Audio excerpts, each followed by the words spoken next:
Hello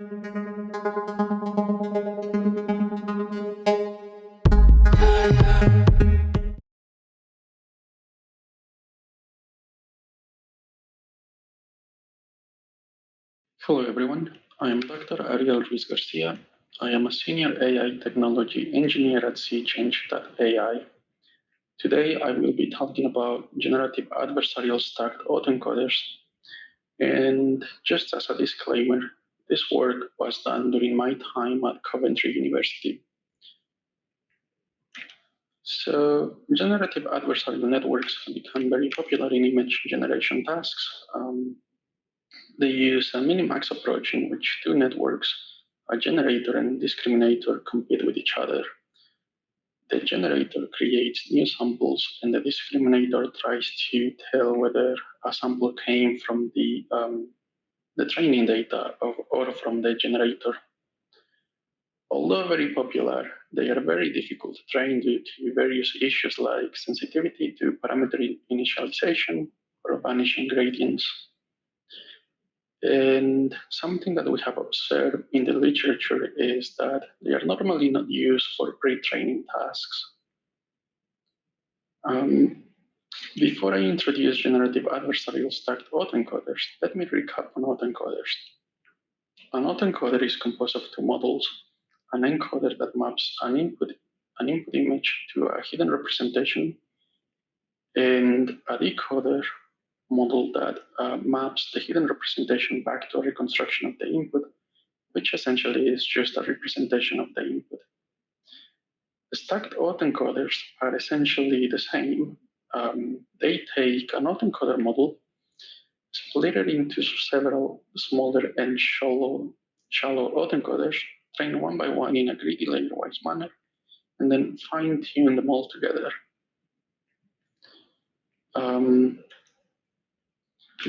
Generative adversarial autoencoders, similar to conventional autoencoders, take an input, map it to a hidden representation, and back to a reconstruction. However, this is done using adversarial learning, where the generator is normally the encoder. The decoder takes the output of the encoder, as well as some feature vector from a random distribution, normally a Gaussian distribution, as input. And a third model acts as the discriminator. But in this work, instead of imposing a random distribution on the training data, we propose to use the full autoencoder, that is the encoder and decoder models as a single model, as the generator. By doing this, we impose the input data distribution on the target data distribution. And by target, I mean the images we use as target reconstructions. And this allows us to have target reconstructions that, a target reconstruction that is different than the input data. I will show an example of this later on. And like generative adversarial models, we also have a second model to act as the discriminator. In order to mitigate some of the problems with training GANs, we propose formulating generative adversarial autoencoders as stacked autoencoders using greedy layer-wise learning. However, we have observed that using greedy layer-wise learning often leads the model to learn hidden representations that are far from optimal. This is due to the greedy nature of the algorithm, which allows for error accumulation in between layers. So, for example, if the first shallow autoencoder, which essentially is the first layer of the model, has a high reconstruction error, when training the second shallow autoencoder, because we use the first shallow autoencoder to extract features and use those features as input to the second model will learn to reconstruct corrupted inputs. And this continues until the last shallow autoencoder is trained. So when we fine-tune the final model, we often have reconstructions with high error and potentially the reconstructions have lost a lot of information. So in this work, we propose gradual gritty layer-wise training. And as you can see here, we not only decompose the generator into smaller shallow autoencoders, but we also decompose the discriminator into smaller classifiers. We train the first shallow autoencoder in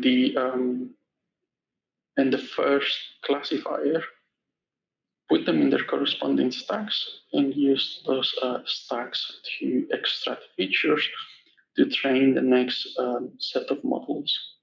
We add the new models to the stacks and then fine-tune the stacks again. One key difference here is that we fine-tune the stacks at every given step.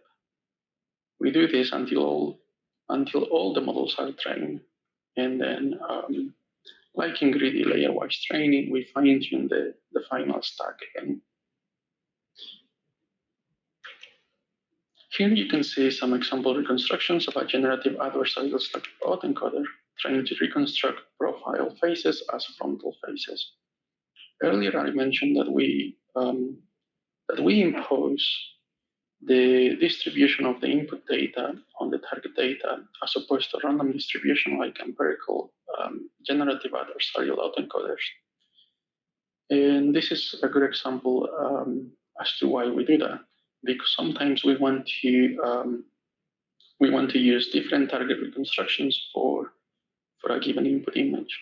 In this case, we are using an image with a frontal face as a reconstruction for all the profile faces. Here is another example where we have a generative adversarial stacked autoencoder trained to improve image luminance. As you can see, our model learns to fill missing information. For example, half of the face in the top left image is not visible, but our model has learned to add the missing details. Earlier, I also mentioned that generative adversarial autoencoders are normally not used for pre-training tasks.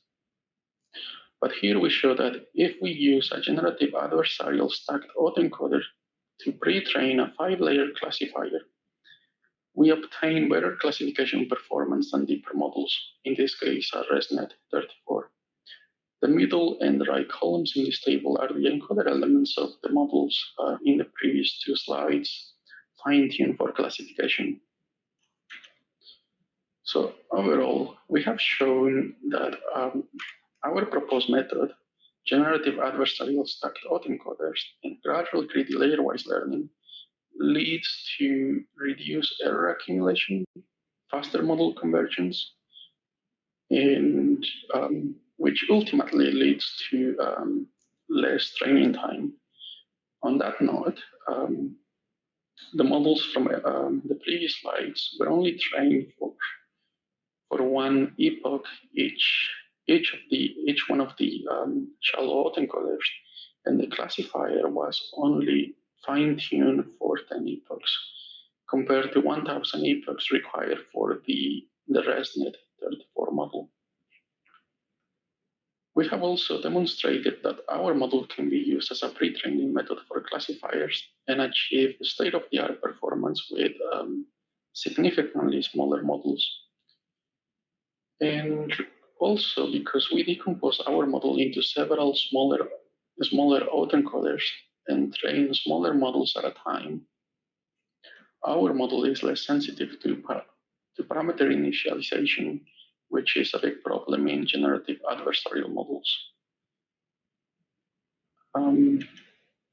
Finally, we have a list of references for the images in the datasets used in this work.